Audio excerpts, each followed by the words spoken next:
haven't got the notification yet. All right.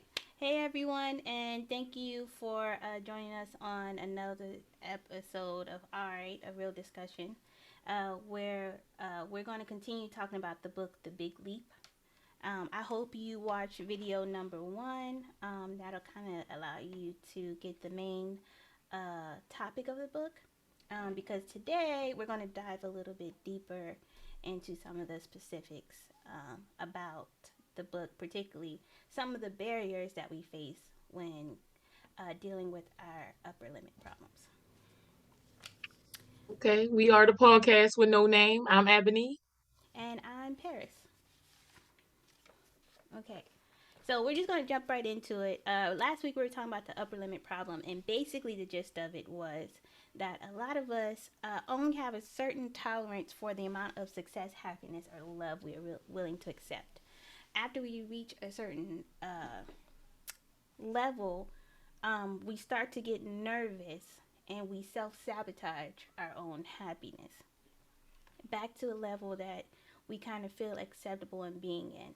And we talked about how there were different zones that we live in, four particular zones. Do you remember what those are, Ebony? Zone of incompetence, zone of competence, zone of excellence, and then zone of genius. Right. So most of us who are doing well usually live in our zone of excellence. Everybody's usually in their zone of competence. That's just doing the things you know how to do. Our zone of excellence is doing the things that you know how to do really well. That's a particular skill that you yourself hold. It doesn't mean that other people don't have this skill, but you excel in this. But our main thing is that we want to get to our zone of genius, which is the thing that really feeds us, the thing that really puts us ahead, where work doesn't feel like work, where um, everything you do is purposeful in whatever that is for you. But there are certain things that we have to get past to get to that, and particularly the upper limit problem is what holds us back the most. And so the author, we're talking about the book Big Leap by Gay Hendricks. The author says there are four different barriers that we have. And the first one, the first barrier is thinking that we are fundamentally flawed, that there's a false belief that we are flawed in some way. And if we carry this feeling within us, we sabotage our success because we think we're essentially bad.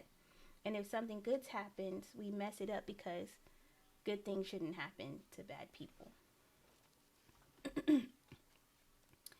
um, I was looking, another thing he said is one of the main things that people will usually tell themselves is, I can't expand to my full creative genius because something's wrong with me. There's something standing in the way. And the interesting thing is, we'll go over the other barriers later. And a lot of the other barriers, I think, are really obvious about how they feel. But I feel like this is the one barrier that most of us who are doing well might, our ego might immediately check off and go, oh, that's not me. I feel like when you first read that, did you like immediately identify with that one, Ebony? Mm, I have the luxury of like really liking me and kind of always liking me, Mm, but other people would tell me it was something wrong with me. mm, And I wouldn't say that I believe them. I can't really remember a time where I believed them. I just know that I invested my time trying to prove them wrong, which is still a bad way to, spend your time. mm, So I never really felt fundamentally flawed. And I feel like a lot of that has to do with like growing up, the comparisons that were made and the competitions that, you're put in that make you feel like you're fundamentally flawed. mm, But for me, it was just always because of the type of personality I have, it's just, oh, I just want to have a good time. And I've always been like that. So I'm never really paying attention to what other people, I'm not competing. My prize is like to Mm-hmm. have fun, to have a good time. And so I think that that just so it just happens to be one of the ones that my personality safeguarded me from, Mm. but the other three most definitely. The interesting thing is the other three I don't identify at all. And so when I read this one and I didn't immediately identify with it either, I was like, well, none of these identify with me, so I'll just keep reading. But then when I thought about it later, I think like the initial thought is that like what you're saying, you have to not like yourself to feel like, oh, there's something fundamentally flawed with me. Like you have to be in a state of like, oh, I don't like yourself and you're self-deprecating, and neither one of us is that way. But then I thought about it later, and I thought about like what particular thing right now that I'm having an issue like with upper limiting, and I realized that. Hold on one second.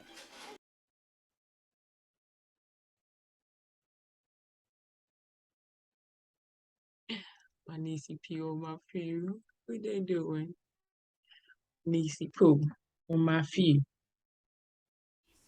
Sorry, but so me, I'm a very like type A personality. I realize, so I'm kind of a perfectionist in things that I'm trying to like learn or skilled in, and so if it's messed up, I'm like, oh, trash it, start all over. Um, and sometimes, like as I get older, I've gotten better about that. But when I was younger, definitely, you know. And so sometimes that happens the same thing when it comes to like me trying to create a new routine for myself. Like, you know, a new routine of getting up early, a new routine of exercising, or a new diet, or a new like routine of like time management or something. And so like as soon as that routine is like something throws it off, I'm like, oh, it's done. I'm never gonna get back to the routine again. It takes me so long. So you're saying that you feel like barrier one has to do with being a perfectionist. For me, I feel like the fundamental flaw that I have is like I don't complete anything because, well, this is what I've been told, and I don't necessarily feel like that. But I know for me, it's like, look, I'm kind of like a perfectionist, and if something's thrown off my routine, then I'm just like, it's thrown off, it's messed up. So when I get back in that same mind state again, then I can go back to what I was doing instead of being like, oh, today was just a bad day. I can finish the rest of the day out with whatever I was going to do it or start again new tomorrow. I'm like, nope, I'm already out of that mindset. You know, it's whatever, and it's messed up. And so that's what keeps having me like technically what sabotages what progress I may be making in acquiring a new skill or something in my upper limit problem. Um, this is going to be a little controversial, but I'm not trying to be. I just want to think, on a deeper level.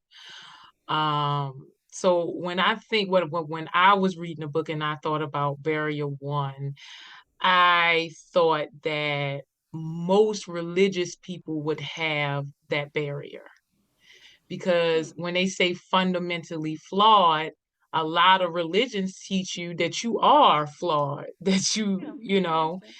especially like if you're a Christian, it teaches you that because Adam, Eve bit the apple and Adam followed, like, so now you're meant to suffer, you're flawed, human beings are imperfect. And Hmm. so you kind of always carry that with you. So when I do think of the barriers, I do think that the most popular barrier or the one that most people have a problem with would be the first barrier, uh, especially if you're religious based. Because Hmm. I grew up, I was raised Jehovah Witness, that's how what my mom and her mom was.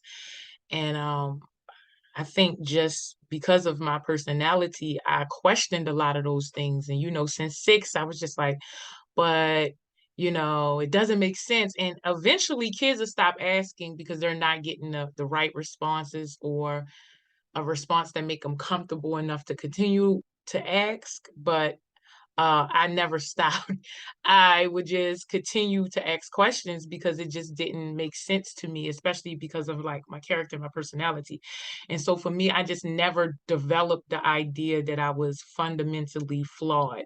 For me, it was just like, oh, but that has to be, again, a comparison. You can't be flawed if you're the only one, because then you're Mm-hmm. perfect. You see what I'm saying? Like if there's only one you, you can't be flawed. You're perfect because there's only one you. Now, if it's seven of you and they're, all of y'all are the same, then you can begin to rank them like, okay, this one may be better than this one. But that's not the case in the world that we live in. All of us are unique based on our thoughts, our feelings, our experiences, our Mm-hmm. education. And so therefore, you can't be flawed. You have to be perfect. It's just only one you. And so it's just coming to the understanding of like, you know, we may have been taught some things that don't benefit us and help us to up level and grow into who we want to be, which is what the book, The Upper Limit Problem, is about, is exactly what the book is talking about. Like there are some things that you learn that may stand in the way of you becoming your best self or who you want to be or living in your zone of genius. Mm. The interesting thing is like maybe because I wasn't raised in a religious household, so I was allowed to find like whatever like religious doctrine I wanted to as I got older. I didn't get into religion as I was older, so I was never kind of had that thing of like the original sin or fundamentally flawed aspect of it. So, but I would think about like when you hear about other people's like experience with church and stuff, like yeah, like probably like absolutely, um, you would get that one.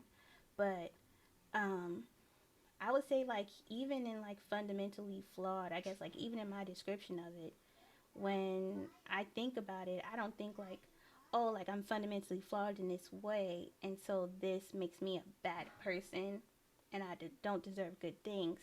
To me, I think of like, oh, this is a bad habit that I have. That seems to like get in the way or sabotage, some of my progress.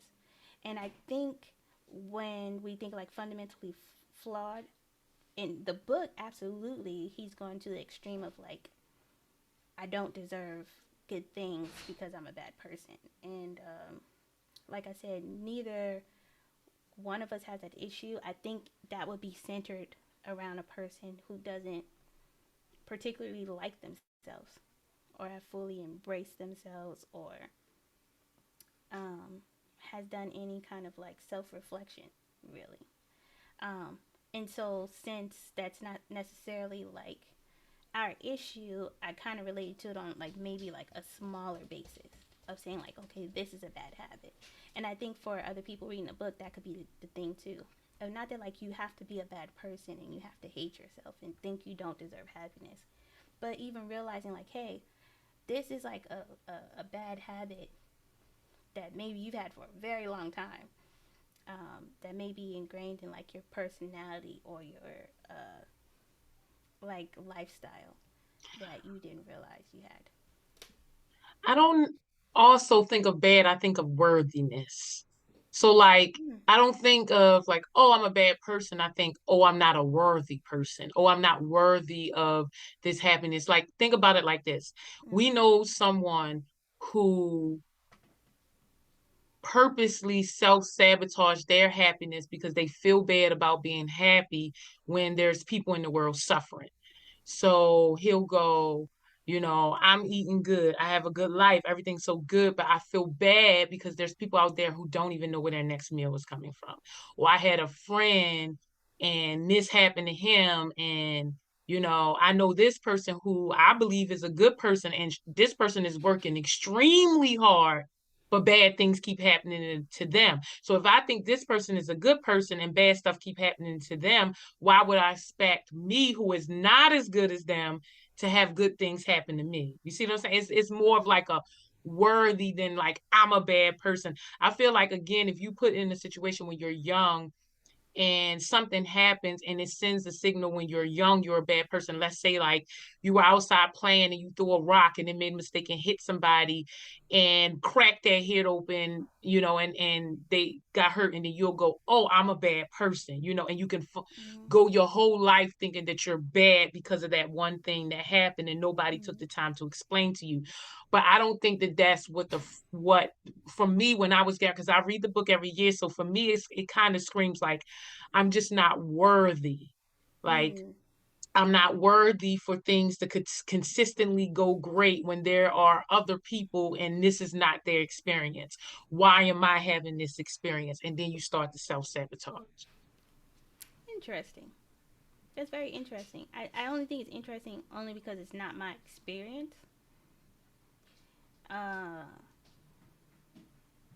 and so I just can't like fully relate to it. And so to me, it just go kind of. But again, you're probably right. It has to be something that happened, in your childhood or something that gave you this thought that you're not worthy of, certain things if you know other people aren't receiving the same things. But Here's a way that I know for a fact that shows up in society. Think about the dynamics between male and female or woman and man. When you think about this, how many times as a woman where a man does something nice for you, you feel obligated to do something back? You can't just be like, "Oh, thank you, I deserve that," and keep it moving. If he take you mm, out on a date and treat you good, you feel pressured to return that. And for mm, some reason, you feel that pressure to return it, right? But we know that men feel entitled to be treated good and they don't feel like, oh, that was so nice, you treated me good, I need to give it back to you. They be like, yup, that's what you're supposed to do, thank you, you know what I'm saying? mm, But again, as women in society, we have been conditioned to see ourselves as not as worthy as men. mm, So when certain things happen, we have this pressure on the inside to reciprocate or to to kind of like patch whatever it is that we're feeling, to make it go away, to bury whatever it is that we have to do, because it creates some sort of feeling in us, because in our mind we're not really worthy. Why shouldn't we be treated to a nice dinner without feeling like, oh, I need to give you something in return now? And again, that comes from all of the programming that we're seeing mm, as we're growing up. We're looking at different people. And, we read many books that told us by 3.5 years old, people know their place, So little mm, girls at 3.5 realize, like, oh, my value is not as worthy as a man. This world would not respect me the same way it respects a man. And so a lot of times, that shame, that guilt, that unworthy feeling creates you to do things that may not even be beneficial to you. We see that all the time. We see women out there bending over backwards, serving men, doing these things, and it's not really beneficial to them. But again, it's that unworthiness that I was just talking about. mm. Did that make sense? Was that a good example? No, it made a lot of sense. Okay. I was also thinking of something else, but I don't want to like stray too far. Like, I don't want to digress, you know, from the main topic, because it made me think of something else too. But um, I understand that. So then let's go ahead and move on to like barrier number two, and it's disloyalty and abandonment. Uh, and it's uh, he describes it as I cannot expand to my full success because it would cause me to end up all alone, be disloyal to my roots, and leave behind people from my past. And when I read that, I remember because you always talk about survivor's guilt, or is that what it's called? Survivor's remorse. Survivor's remorse. Okay. Mhm. So tell me more about that and how you think it relates to that. Because I even said it wrong. Tell me more about that. Uh-huh. This is my major one because and this would be for anyone who is born into a family and they're different from the family that they're born into. So for instance, you're born into a very religious family and you happen to be, you know, an atheist or a homosexual. You born into a family of lawyers and you want to be an artist, you know. Mm. So for me, I was born into a family who perceives questions as disrespect. Yep. And unfortunately for them, blind obedience is not a strong suit for me. Mm. So I continue to ask questions. And when you are around people who don't ask questions, that means that they don't have um, a full truth. They have their truth, but they don't have a full truth. And you begin to realize earlier on that in asking them these questions, you kind of ruffle feathers, you kind of trigger their ego, and they are quick to tell you, you know, how you're different and how you're the problem and how you're difficult and how you need to change and how, you know, when you were just trying to understand. And Mm. so, like I mentioned, I raised to, you know, a mom who was a Jehovah Witness. And at 6, you know, I started asking questions and it just didn't make any sense to me. And I now, looking back, I realized a lot of the questions, you know, that I asked, you know, my mom, my auntie, my grandmom, the elders, a lot of those questions they never considered, you know, They didn't have the answers to. and they never even considered it. It's not even just that, you know, sometimes they didn't have the answers to, but sometimes they never even considered it. So for a child to ask questions that they never considered or that they didn't have the answers to, made me always feel like I was disloyal, made me always feel like I was othered, and um, maybe in some sort of way, if I could understand them better, then I could be accepted and embraced instead of Mm. outcast and ridiculed. Mm-hmm. So that is like my, you know, that's my barrier. That's my number one barrier. Even though Mm. I face 2, 3, and 4 on my joints, they my jams. But number one, yes. Okay. Uh, I don't have much to say on this one because I didn't relate to this one because you know me, I'm just like throw them away. Like if, if I want to go right and you insist on going left, and I say, well, cool, you go left and I'm gonna go right, and then you start berating me, saying like you're dumb for wanting to go right and you don't know better, whatever, then I'm just like, uh, I told you you could go whatever way you want to. I was just gonna go here. And since uh, you so focused on being right and trying to make me do what you want to do, we can just separate, you know, all together. Not just in our journey. Let's just separate in life. And you go left and you keep turning left. And when I go right, if we end up at the same place, don't say hi to me. But you know, I'm that type of person. It's what I find so interesting about this is like I do feel a little jealous that that can be your experience because for me it's like, oh, you gonna go left? Okay, that's cool. You know what I'm saying? I'm gonna go right. And they're like, oh no, you not. So I get like one of the three responses. Either the person's like, oh no, you not, and I'm trying to walk away, and they're like fighting me, no, you not, and I'm walking away. Or it's like, all right, you don't want to do what I said, then I'm gonna like sabotage you. Mm. I'm gonna sabotage your journey. Like I'm gonna do whatever I can to make your journey hard. And or the third one is like I'm gonna completely abandon my own stuff to teach you a lesson. Right? I will dedicate my life to teach you a lesson. And it's like I wish that people could just be like, oh, you know, Mm. Oh, go ahead, right then. I'll see you there.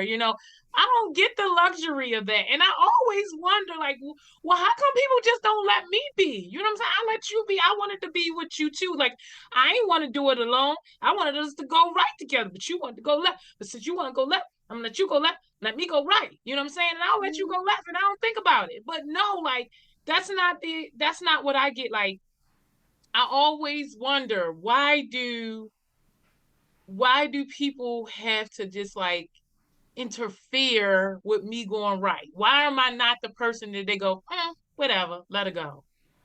I mean, I don't know. People interfere with me too, but this is how like this is the difference. Like I already tell you the difference. Like I was describing before. Like I'm gonna go right, and you're like you go left, and I'm like okay, go left, and I'm gonna go right. And when they're like, oh, like they're trying to get my attention, like oh, like go left, go left, go left, like and they're trying to get my attention. I'd be like, oh yeah, I do like that new movie. That movie was dope. Okay, bye, and I keep walking. And they're like, what just happened? Like, it's better just to ignore it altogether. And just be like, oh okay, whatever. So they were like, go left. I'm like, oh, I do like that song, and I'll just keep going that way.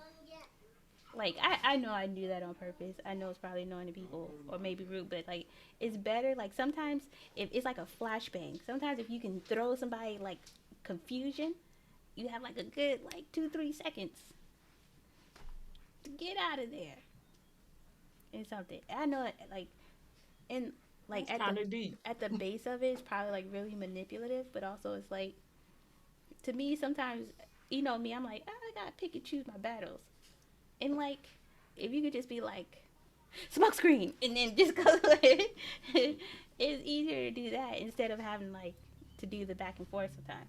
Because also with me, like sometimes the issue I have too about that, especially when we have very different like thought processes or ways to handle a situation.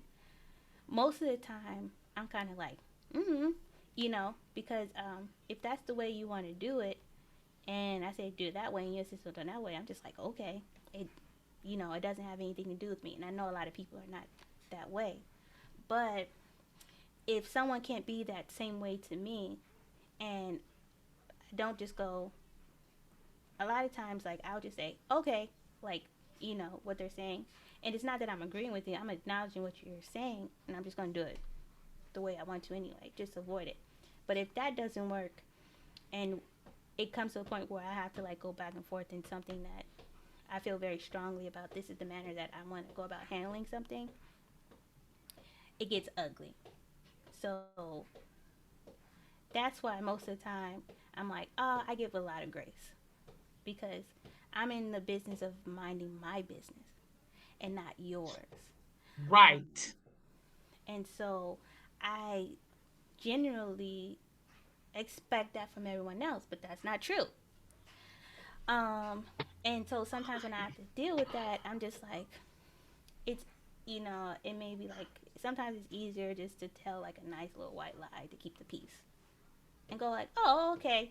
And you can still do what you want, And unless they're like I'm just saying, the okay, person that I'm not going to answer to you. And I think that may just be a part of like, again, we know a lot of people are egotistical.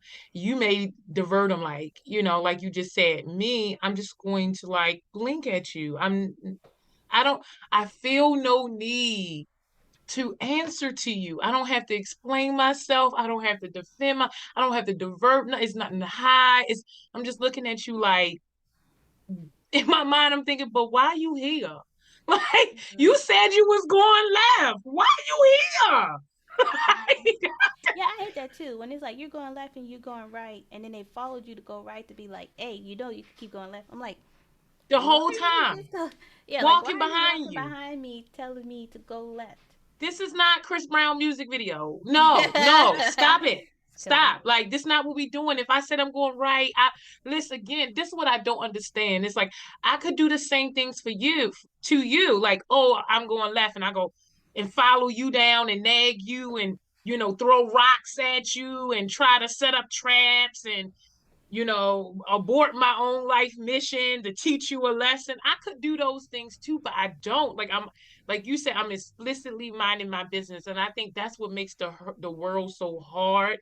And the book kind of talks about once you figure, what, like we mentioned, most people are in a zone of competence. But once you get into the zone of excellence, you're more likely to mind your business. But once you're in the zone of genius, you're explicitly minding your business. You really don't have the energy or the time to worry about other people in that way, to invest in them in ways that they don't want to be invested in, right?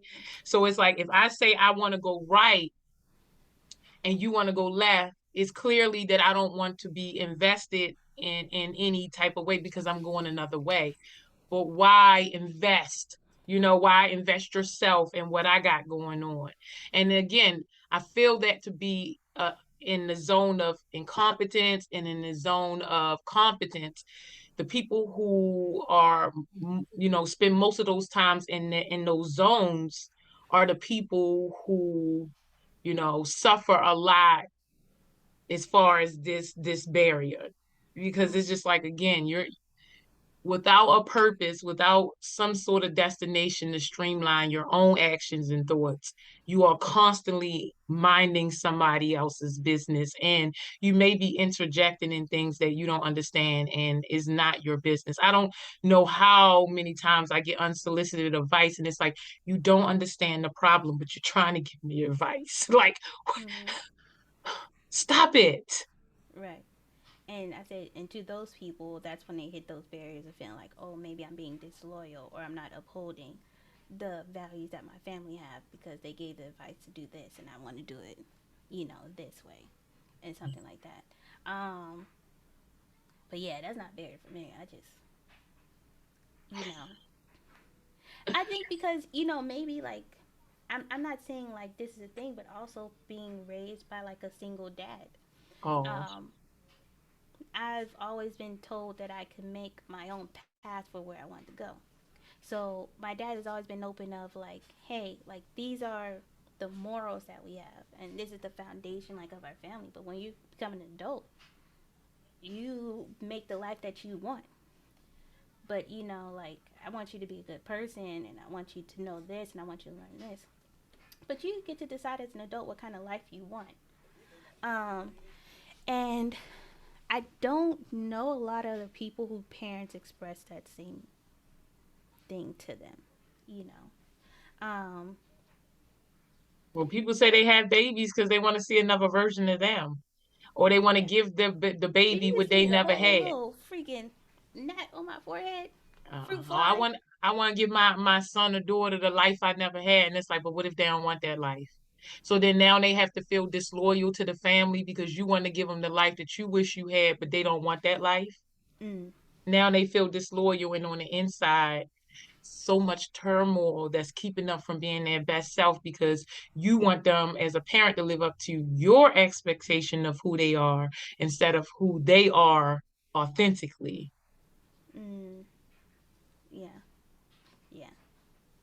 And I imagine as a parent that has to be difficult. Um, my children are like really young. I feel like maybe you would feel that more like when they're older because now I'm just like understanding their like personalities. And so my main thing is mostly about like making sure they're like realizing of like respecting people's boundaries and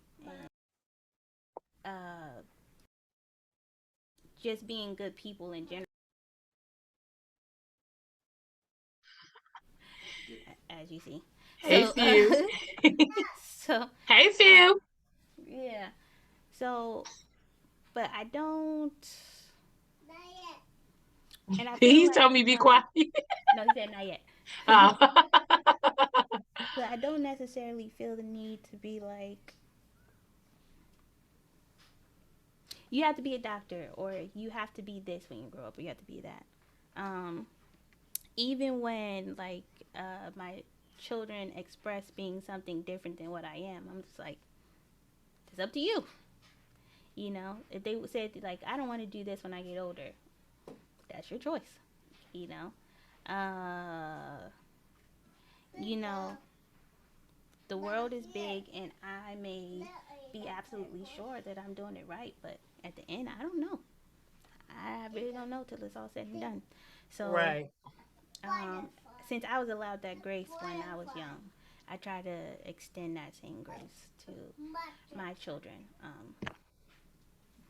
because I don't want to, like, if I'm trying to force you somewhere, what are you going to do? You're just going to go the opposite way. Like, my dad used to make me iron my clothes every single day. I never iron my clothes now. Just like very rarely. If I can't put it in the dryer and it's unwrinkled, it just wasn't meant for me to wear. Like, that's what happens. Unless like it's really like something I need for something. And something as simple as that, of being not rigid in that, you know, I'm the complete opposite as an adult. So can you imagine if it's like a manner of like lifestyle and who you are and who you're going to be and what you're going to do and how you're going to do it? If I won't even iron my clothes because you make me iron my clothes all the time, what am I going to do when I get older as a person and you're trying to force these particular, like, what you would assume are like morals or ethics or lifestyle? That's just, it's going to backfire, I think. It's best to encourage to, hey, this is what I believe is right and this is why I understand it to be the right way. And I encourage you to do the same. And then there's some things it's like, you can't play with fire. That's just a no. But other things, like the things that really matter, like, hey, if you don't have something nice to say, it's probably better not to say nothing at all. You know? And parents know a lot, in particular, and particularly moms. But for the moms, all the moms, I'm gonna make a public service in this. All the moms out there who said you can't play with fire, you tell that to the people at the circus who play with fire. You play with fire when you're an adult and you accept responsibility for the consequences I'm of just burning saying. yourself or burning something else. I seen people with hula hoops and fire, like doom doom doom doom doom doom Mm-hmm. doom doom doom. I seen people swallow it like they didn't just learn that when they turned 18. They was practicing when they was kids. But mama was like, no, you can't play with fire. Instead of saying, at least keep a bucket of water next to you, dummy. Something No, like I that. would say like do it in a safe environment. Do it on the beach. Sand don't go on fire, and there's plenty of water if you set yourself on fire. I'm like, play with the fire all you want to. I don't care. But if you want to be in the backyard with bushes and trees next to the house, no, sir. No, ma'am. Like, mm-mm. Bad idea. Don't do it. Mama saying you shouldn't be running. You tell that to all the track stars out there ripping and running. Huh? At practice. Uh-huh. Huh? And you seen that video of that little boy running. His mom tripped him, and she said, "I told you stop running in my house." And he looked at her like, Right. I was just like, yo, that's kind of Why won't excessive. she I let wouldn't him do be great? He probably practicing to be the next track star and she's stunting his growth. That's what I'm saying. Y'all don't know everything. Y'all know a lot of things, but y'all Ebony, don't you're know the main one saying everything. there's a time and a place. And now you like, oh, there's no time and no place for greatness. Bullshit. Not true. Not true at all. Anyway, I'm moving on. Barrier number three. Okay. Hidden barrier number three is believing that more success brings a bigger burden. So I can't expand to my highest potential because I'd be an even bigger burden than I am now. I know My this is not one life, I relate to, but I know this is one you relate to. my life, my Go life. ahead. Go on. Tell us I'm about just yourself. saying, I always had a different mindset. And it's like the more I grow and develop and take on new information, it is painfully obvious that I am different. Like, Mm. and the like if you here to play with me, it's a good difference. You're like, oh my gosh, she's so light and fun and free. But like outside of that, like if you want to like go deeper. It's like soon as we start talking, it is obvious that, you know, my thinking is unconventional, it's divergent, it's out there. And it seems like it's a burden to everybody around me. Like people are like, oh, why she got to go there? And I'm thinking, but why aren't you there? Like, why do we Mm. stay here and nothing is solved here? If maybe we go there, we could, solve some things along the way. And so my thinking is just different. And a lot of people find it to be um a burden to the status quo, to the way things are, to the culture. Some people have come back later and go, I like that, you're thinking challenge me, but the consensus is, ah, here she Yeah, go again. yeah. I was also thinking like when I first read it, when it says like, um, more success bring a bigger burden. I was also thinking about like the burden you would have with family, either like now family being like, oh, one jealousy, or now people are enamored by your success and they're like, well, what about me and what can you put me on to and how can you help me and this and whatever. When I first read that, I thought that was the burden he was going to mention, and I was really surprised when he was like, um, I'm the bigger burden on people now than people being the bigger burden on me. Right, right. Because and again, you don't think about the hidden pressures, like you're a part of the family, or Mm-hmm. you're born into a family, right? So whatever you do elevates your family either directly or indirectly. Mm-hmm. And it also puts pressure on your family directly or indirectly. Imagine, for instance, you were born Martin Luther King Jr.'s son. Who want that pressure?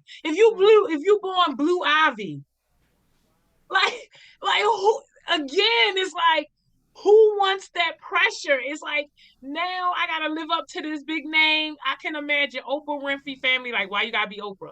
Will Smith family, like, dang, you Will Smith. Like, I can't even just be regular, because people are always comparing me to you, or just in general, depending on how big you are, you could put your family in danger because of your success, and then you have to make sure that you have enough money to keep them out of harm's way. So yes, like, it can be a burden when you come out different than everybody else. You have different dreams, different aspirations, a different mindset, because you know where it's leading you.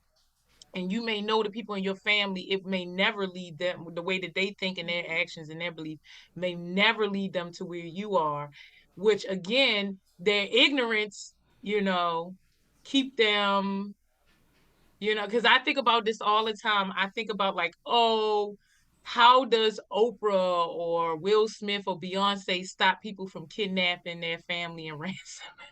I got dark. Mm-hmm. Sometimes I let my shadow run, because I like to understand both sides of it.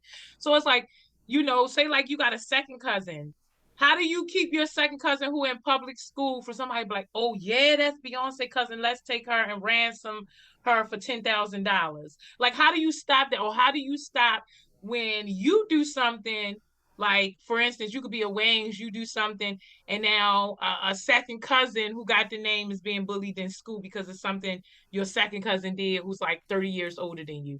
So you Hmm. think about these things, and it's like, it's very scary when you are just so different, and your differences are leading you someplace that can put you and your family in difficult situations or Mm. dangerous situations. So yes. Okay. Uh, I'm just thinking more on what you're saying. I know like some people are kind of like, oh, whatever, but a lot of times also like this is why it takes me so long to read books too. Is because when I hear something, I just kind of want to like digest it for a minute and just like sit on it. I don't like just usually take it in and go, okay, move on to the next thing I'm reading. Think about what Garcelle Beauvais going through right now. Did you hear about that? I didn't No. click any of your videos, but I can kind of gather what's going on YouTube. So apparently she's on a housewife show, and the cast don't really like her, but they can't get under her skin. So they started attacking her son, and her son is like 13 or 14. And so grown-ups now going to her son, attacking her son. And he had to make a post like, "Whoa, I'm a kid. What y'all doing? I'm a kid." And it's Yeah. like, just think about that. You can't just be in your own greatness, in your own zone of genius, without people who are in their zone of incompetence or zone of competence attacking you for you being your best self, for you showing up, for you. I was just looking at another something that they were saying like Nicki Minaj fans will show up to your house if you say something wrong about her. And I'm thinking, what quality of life do you have where you show up as the bodyguard for someone who doesn't even know you exist? Right. And they will post your address online, like, go and get her. That's the world we live in. I think it's just that, the like anonymity, or like the brashness that uh the inner streets give people, because there's a clear wall between them. And so like we've always discussed, like, you know us, whatever, like kids are being like, oh, like we don't necessarily understand like internet bullying, because we're from a generation when the internet first started. Like I got bullied in real life.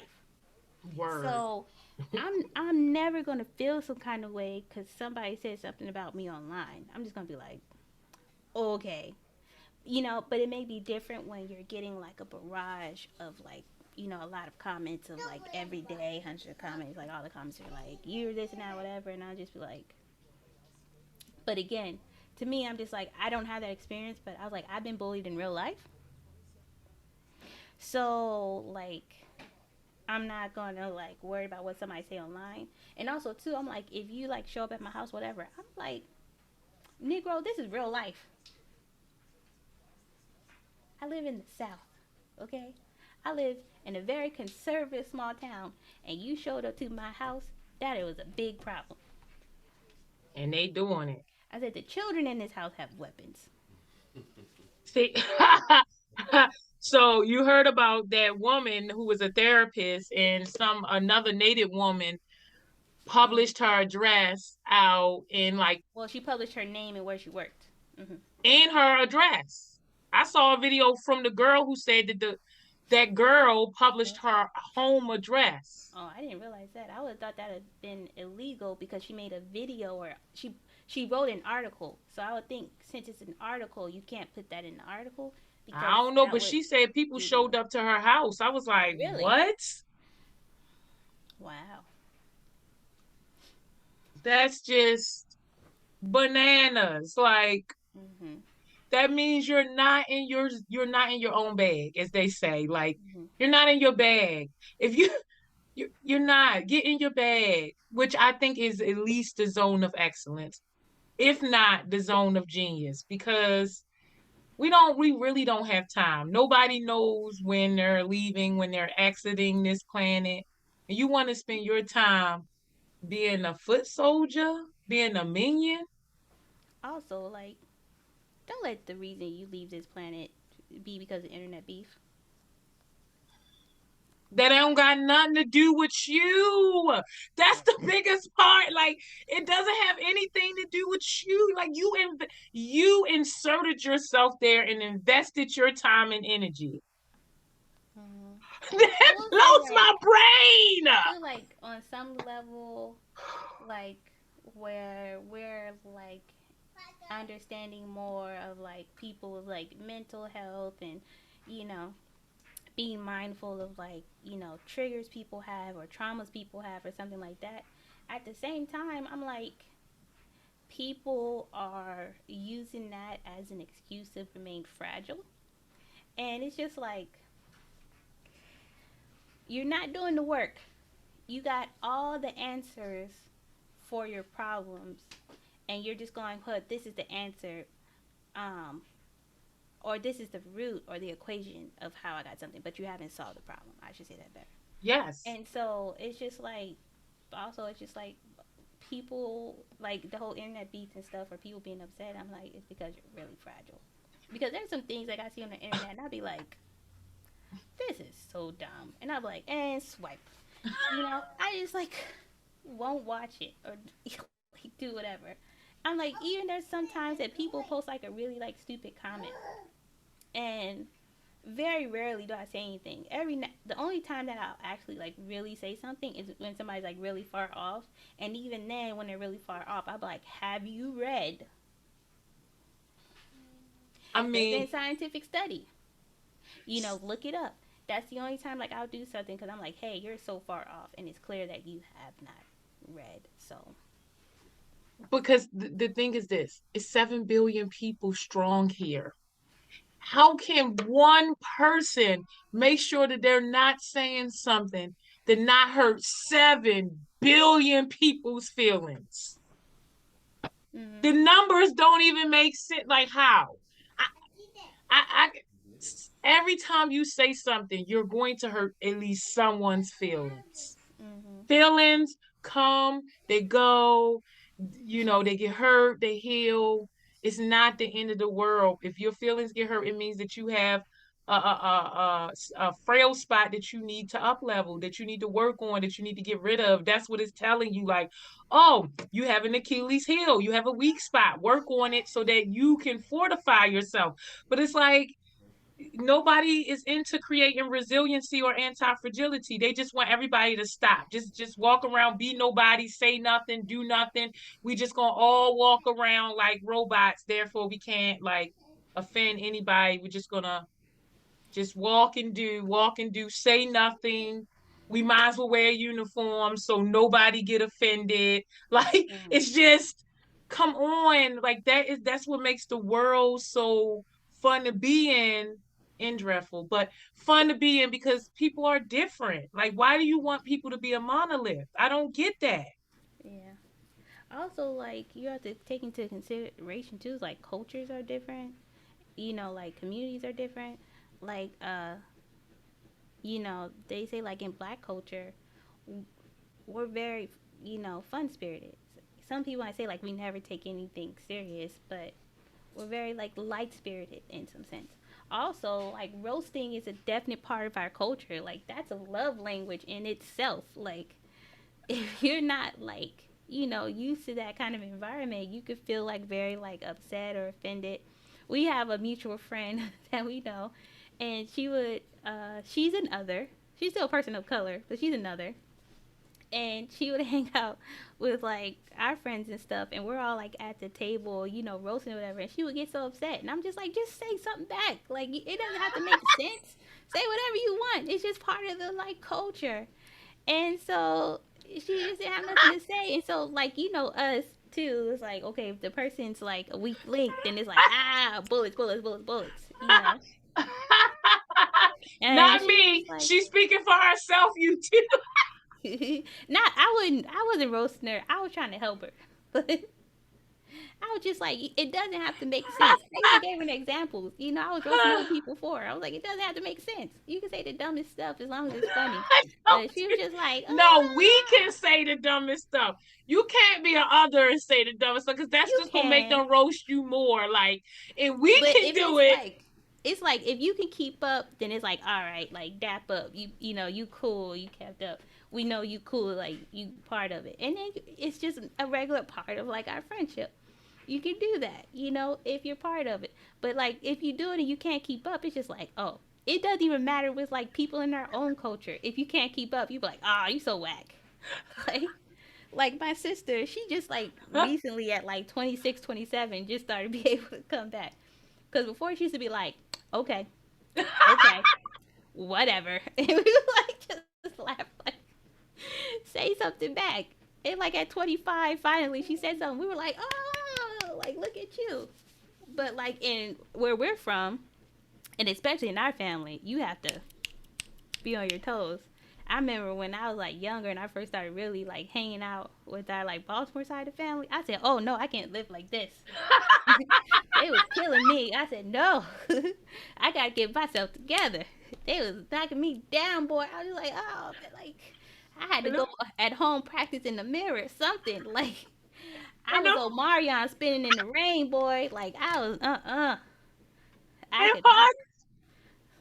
part of the reason why I like myself so much is because I have a one person comedy show going on in my head. As I've aged, I realize not everyone can handle that type. So I don't engage publicly or externally, right? But Mm-hmm. in my head, I'm having me a good time. So like Mm-hmm. you saying things and I'm constantly like bow, bow, bow, bow. But Mm-hmm. I would never say it out loud. That's rude. I'll admit now, like it's only with my family. So it's like when I with my family, I'm like, all right, let's go. Let's dust this off a little bit. You know, do it. Especially like me and Tavon, like we just go for the joke, whatever it is. Mm-mm. I don't play And like that. I like got our two humor jokes is I so play dark with you. now, huh? Short and bald. That's it. I don't play no more. I stay outside of that. I don't play no more. I don't even No. think I roast you too much. I just might be like, I don't think I really roast on you tall. I think right now, like my most roast is like you uncoordinated. Like, it's no point in I'm being that tall and stuff uncoordinated. and being uncoordinated.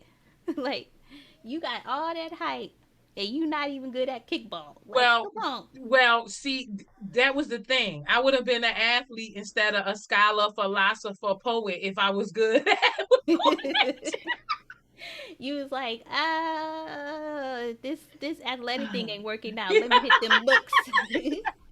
Let me hit No, them looks. if I was coordinated, I would have been an athlete. So it was like, look, you have the height to tower over people so they don't mess with you in real life. You know what I'm saying? People The not gonna run crazy up on thing me. is like you're so like not to be funny, but like you're so uncoordinated. It's hard to imagine you as an athlete. Like I'm not trying to be funny. I'm just saying like I really can't see it. I really can't see how that would happen. So I'm just like, okay, like that's a big what if. Like I gotta really think about that. Like oh, okay, that's That's cool. why it had to be so extreme. So I'll go over to writing poetry and philosophy. Yes. Ah man, you said I can't be Lisa Leslie. Let me be Angela Davis. And I couldn't be little. Like you can't be an unconventional thinker like I am and be real little. People will run up on you.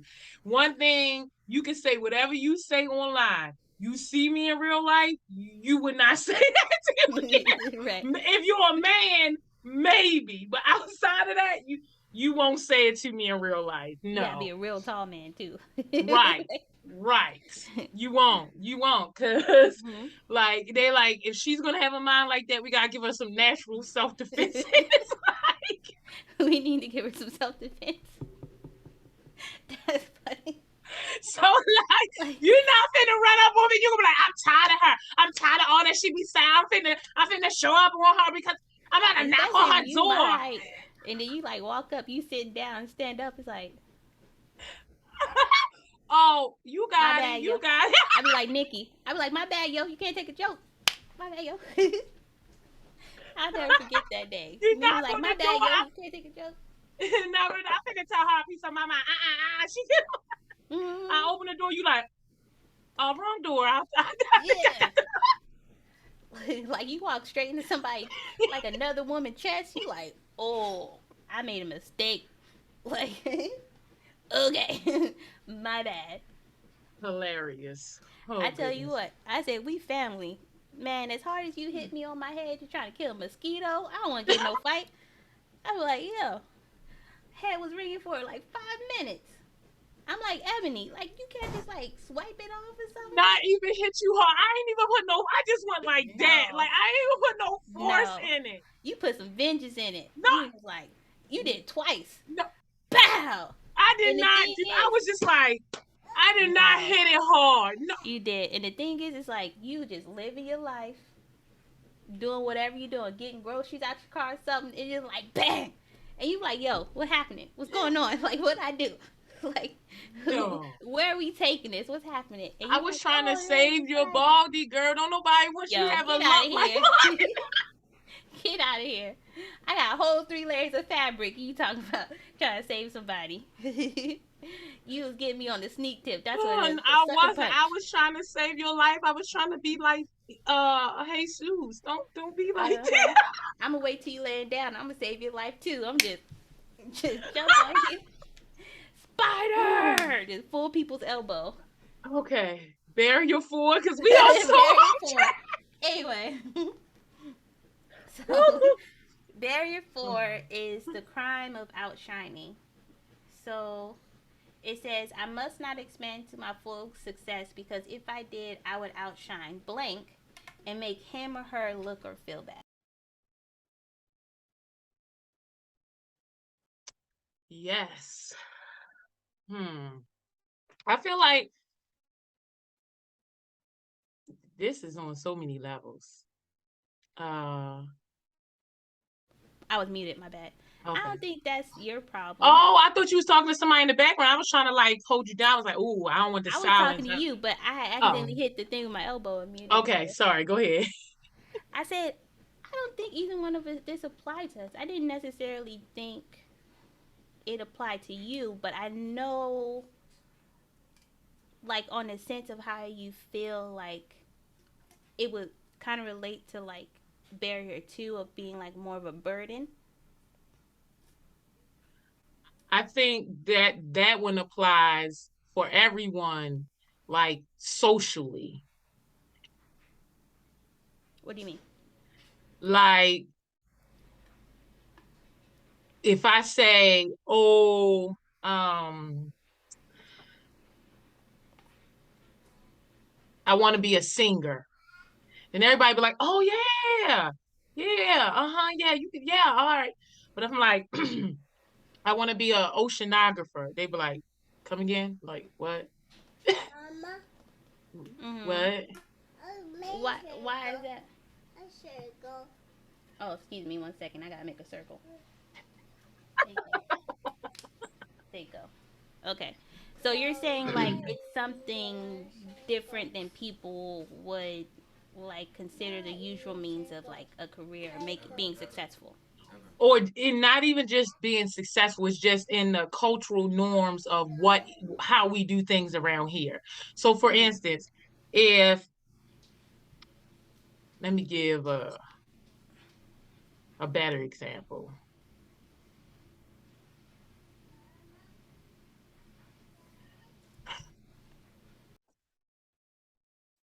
Trying to think of a really good example.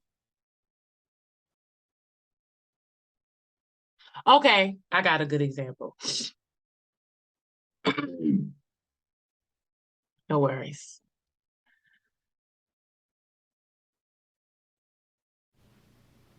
You know how to pause? Pause. Yeah. All right, we're back Uh from a short break. Sorry, guys. But continue on, Ebon, yay. I was trying to give an example. Read the barrier again. Maybe it'll refresh my memory. I must not expand to my full success because if I did, I would Yes. outshine blank. Okay, I remember. Okay. So think about how men are conditioned in society, how most of them are conditioned to not really cater to women's needs and wants because then that will make him a simp, right? And he will get treated differently in society, right? Because the societal norms is you do not treat, you know, women the same way you would treat your male friends, bros over hoes. We hear that all the time, right? Yeah.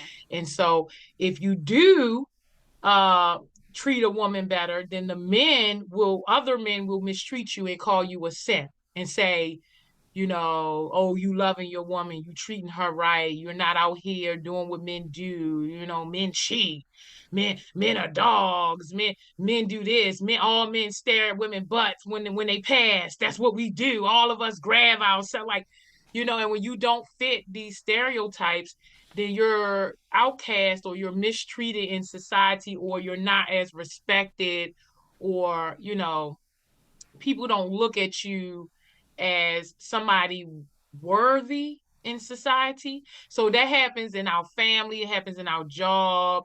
For instance, if you work at a job and the expectation is that you never make a mistake, right? And you make a mistake, and you can be mistreated. You can, because the way we do things around here is we don't make mistakes. And now that you made a mistake, I can outcast you, I can mistreat you, I can make you feel some type of way about the group or whatever culture that I am because I'm doing something that's outside of the norm. So I understand doing something outside of the norm, but what about specifically outshining? They were saying I can't be more successful and I can't outshine people because. So just think about it in the male sense. Like if, and we see this a lot, like if you're a good man, then men will go, oh, you're a simp. And some men will go as far as to try to go and take your girl. Yes or no? Mess with your girl. Guess so. Yeah. We see it, women do that. True. Oh, you got a good man, I'm gonna go try to take your man, Mhm. right? So again, it's like when I show up to love my girl and I'm praising her and big up in her, I get it from both sides. Like think, especially as a man, if you're a good man, then men like you, the way you are treating women will attract more women to you, which again will make the men feel some kind of way, and then they will outcast you, and it will also attract more women to you. So a lot of times, because men don't want that type of attention, whether it's from females or men, they won't be a good man, a good husband, a good lover, a good father, because that is just what I'm going to get on the other side to shine from that, Mhm. or think about it from a person who can be successful and keep doing things to self-sabotage themselves. Like again, I don't want all the attention that will come from me being successful, right? So I'll keep doing things, because if I go and land this book deal, then out of all of my family, I'm the only person who did something successful, and now it creates hate. So I'm gonna just play small, and I'm gonna stay within the lines, the boundary lines that were here before I got here. Our family does this, our culture does this job, this friendship, this is what we do. And anytime you step outside of it and it could bring positive results, a lot of people shy away and sabotage because they're not afraid that they're inadequate. They're actually afraid that they're powerful beyond measure, Mhm. right? So it's like instead of me just showing up to be who I really am, society will punish me. So I play small so I don't have to deal with the different infractions from different groups of people telling me to get back into the box. Right. And that just made me think too. That's like most of the barriers, kind of like there's different, uh,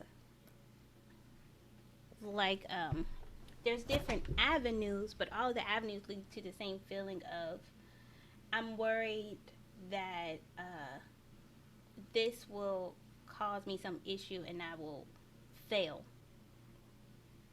So I'm not even going to try.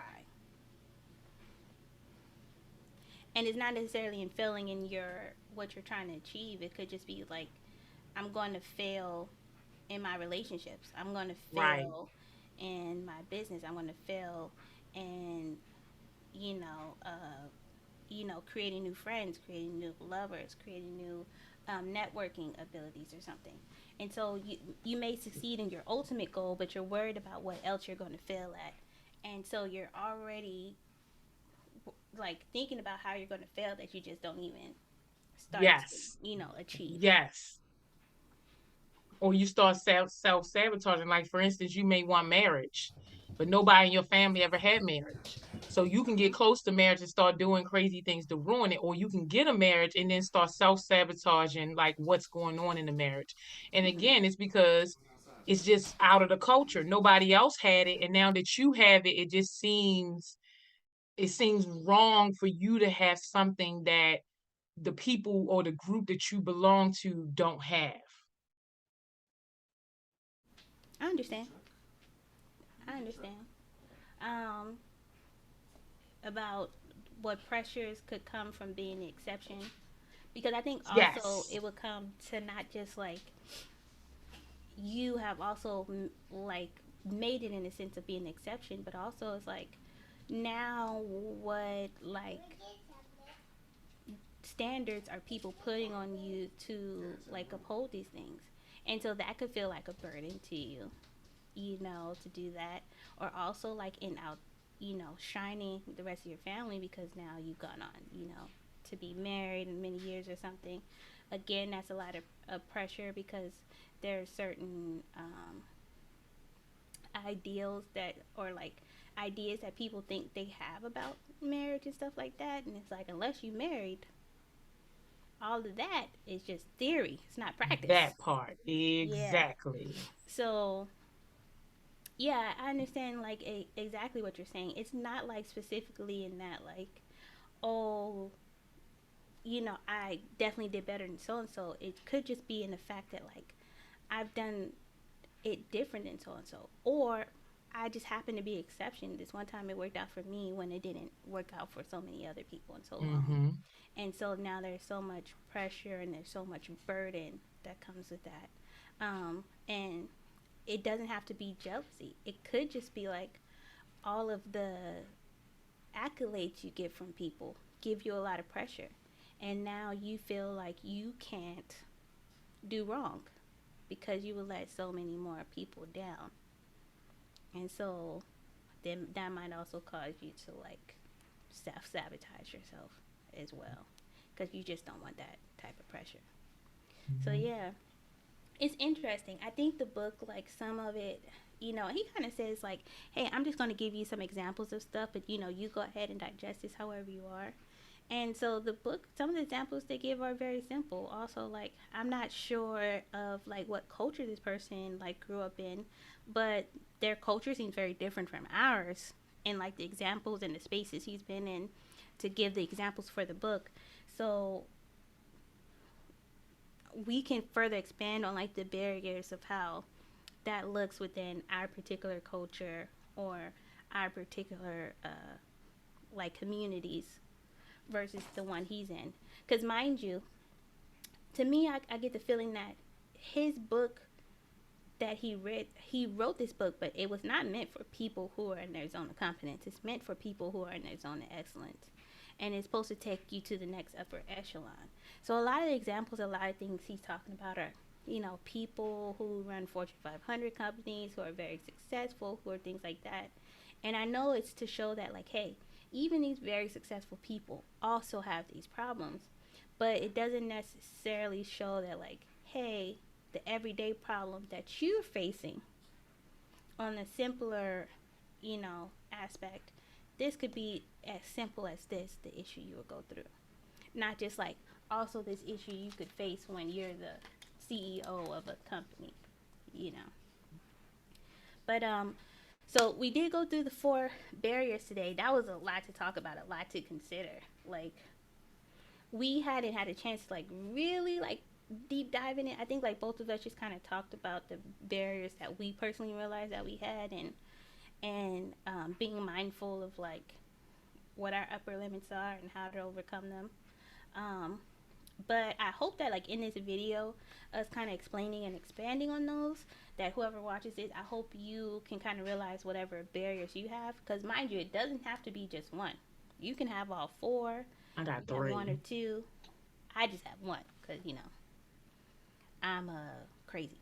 But anyway, so so um the next time, what do you think you want to discuss the next time?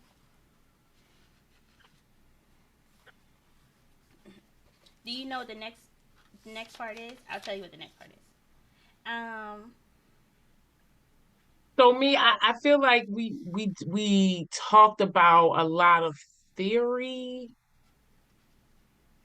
and I would like to give some sort of like practical uh some sort of practicality to it. Like, all right, now we talked about, your zone of competence or income, the zones, and we also talked about the barriers. yeah. Now, how does that show up in life? Like, what examples and in what ways can you catch yourself, and in what ways can you improve so that it's not like you're constantly upper limiting yourself. Right. I think that's a good one. I think What that's about also you? like, yeah, I think that's like a nice like little short video on some of the like things that we've experienced, for ourselves. In particular, what barriers we have and what we're overcoming, and maybe even some things that we've observed with other people.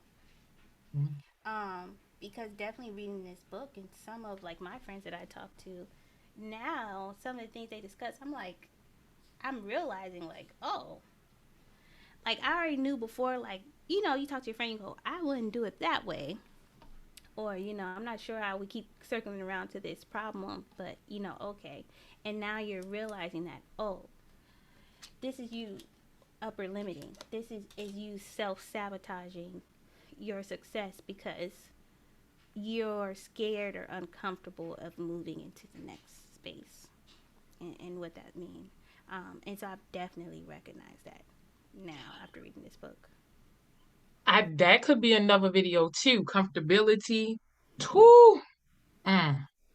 Because that's really what this book is about. It's saying like most of us live in our comfort zones, which is the zone of Mm-hmm. either incompetence or competence.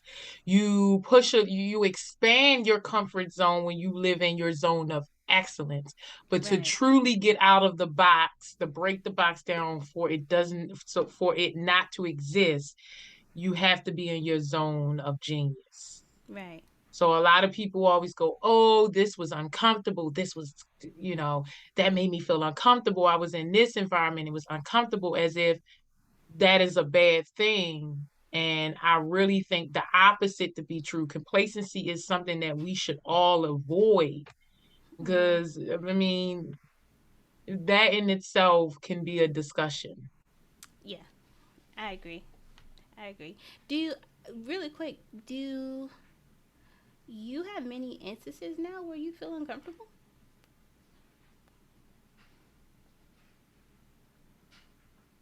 Uncomfortable. Because I was thinking, I was like, no, the only thing that I think that really makes me uncomfortable, bother me, is like big crowds. And after the pandemic, I wasn't a fan of like really big crowds before anyway, but definitely after the pandemic. But to me, that seems like, like regular. But in the thing of being like, oh, this makes me like really uncomfortable, I'm just thinking like, I mean, I think being so different, so young, you get comfortable with being I just realized, uncomfortable. what makes you uncomfortable. I have one thing that I know for sure makes me uncomfortable. I'm But what thinking do you're you probably thinking the same thing. what? It's being in a particular crowd of people.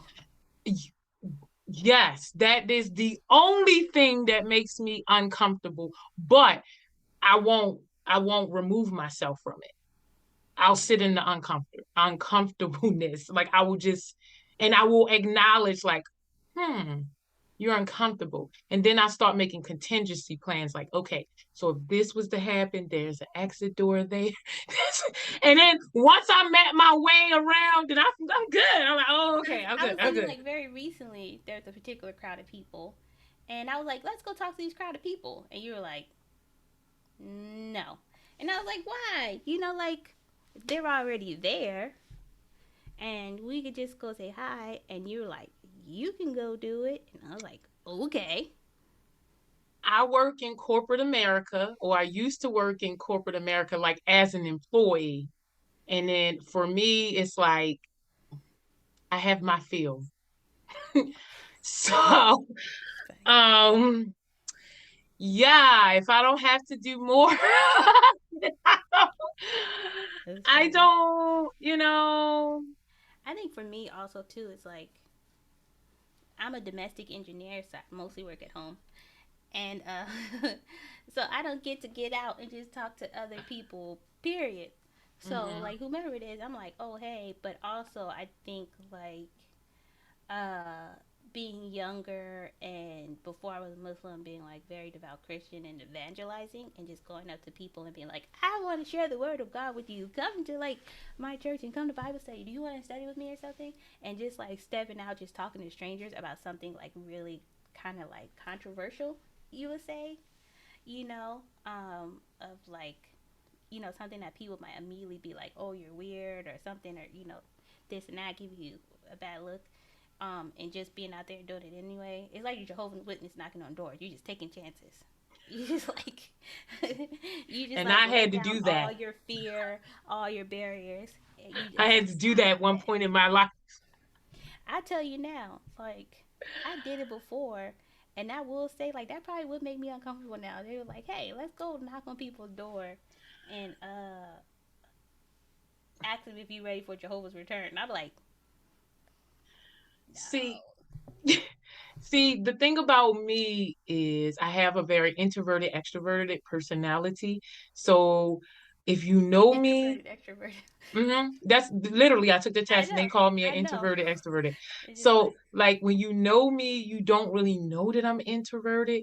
But even it doesn't matter what type of group that I'm in, I'm not going to talk to nobody. Now, I may be like laughing and be in it, but I am not going to approach somebody and talk to somebody. If you talk to me, then we can have a good time. But I'm more like in a group setting, I'll be a fly on the wall. So mm, what makes me so uncomfortable in the setting that we're talking about is because I tend to be the only one. And that makes you like, everybody wants to know who you are. What do it's like all the attention is on you. And it's like, who is this? Who's this? And that just makes me, I'm very uncomfortable with being like the spokesperson. We know I am not the type of person to be the spokesperson for us. I am mm, too, extreme to you're be the radical black. spokesperson. Yes, like so when I'm among other people and they're looking at me as the representative, I'm like, I'm not the person you want to do that to. And it just makes me feel extremely uncomfortable. So then, as long as I start making my contingency plan, I'm fine. But that's what makes me very uncomfortable because I already know that to my own group, my thoughts and my behavior may be and attitude may seem a little different or extreme. So to other people who completely don't understand, it's like, I don't like that. I don't like to be the representative. That's the worst feeling ever. And I think, like, to me, it's the opposite. It's like people think that I'm introverted, and I'm like, I'm very extroverted, but I'm just chill. I'm like observant. But like, as soon as you want to come up and talk to me, I'm like, hey, I'll talk to anybody or you this, whatever. You want to dance? I'm like, cool, let's go dance. You want to try this? I'm like, let's go do that. But I think because like I'm the person walks in, I'm like, hey, and I'm just like chill, and my voice is small, and I'm small. People are like, oh, she's probably just like, like whatever. And also, I don't know what it is. Maybe it's a small voice and I'm a small person. People just talk to me. So, People talk to me too. I just don't yeah. talk to them first. Uh, You talk to people first. I I talk to people know. first. Yes, Yeah. you do. Yeah, I do. Yes. Like the other day, okay, so I was telling Chris. So, you know how like when there's like road work and they like close it so they only have one lane. So they have people on opposite sides telling you to stop and like one person goes and Mm-hmm. when they stop they tell you, "Okay, your side can go and go there, right?" So Mm-hmm. I was driving from my appointment, and usually the person who has like the stop sign, living in the South, people go like, "Hey, hi, like, oh, thank you, Southern people." So I'm the last car at the very end of the line, and so like I'm like watching people go through, and everybody's like, "Hey," and the guy's like, holding the thing. He's like, "Hey, hey, hey," and so when it's my turn, he comes to me. I'm like, "Hi," and he's like, he just started laughing because everybody else he was like, "Hey," and I was like, "Hey," and he was just like started laughing. He was like, "Hi," so I know that like, you're right. I do talk to people. I do talk to people first, and I am kind of like, That's that California in you, girl. Cause the Baltimore in me, I'm side eyeing you like, I don't know you, you're strange. Listen, you better announce yourself. Yeah, because Baltimore, you like, what do you want? I don't have no money. Why you here? What you Uh want huh. from me? Mhm. How we know each other? Yeah. Yeah. Because I will say, like, in Baltimore, I don't talk to nobody first. No. I I'm don't not do it. talking to people first. Like I Uh, even in North Carolina, I will be in a place you will know I'm there and I will be engaged. But unless you talk to me, I'm in my own little world. I'm just I'm way too shy to walk up on a person and try to figure out what I'm going to say to them like mhm. And I'm the person, no. like, if you walk in and you're from, like, Australia or something, like the other day we were out and the guy was like something, and I was like, oh, and I said, I like your accent. You not from around here. He's like, no. I was like, you from Shreveport? He was like, what? And you know, it's an inside joke only me and you, like, and a few niche people know, right? Anybody who But he was just like, and he was, you know, a white man. And I was like, you're not from around here. And he was like, no. And I was like, you from Shreveport? And he was like, what? What is that? And me and Tavon are just laughing. It was like, I was like, okay, he don't get the joke. It's cool. It was funny to me though. I laughed. but, Friday. I do but jokes yeah. like that all the time. And people be looking at because again, I work in corporate America. That's another reason why. Because Mm. you tell these cultural jokes and they don't get it and they make you feel stupid. So you'll say it and you be like, oh, Or what I think, like to me, I think it's particularly funny when I tell a joke and you're the only other black person and we the only two that laugh. I think that's hilarious. And okay. everybody's like, what's so funny? And then it makes it way funnier because you're like, y'all don't get it. Oh, it's so funny. Like to me, it may I don't know if that's mean, but I love telling those type of cultural jokes in that setting because I'm like, only me and you gonna get it. And it's so funny. Cause I'm just like, yo, I love our culture. Like that's mad funny.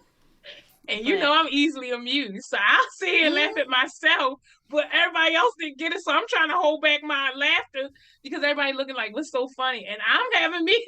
mm-hmm. I'm like, that was a good one, Ebony. You genius. Yeah.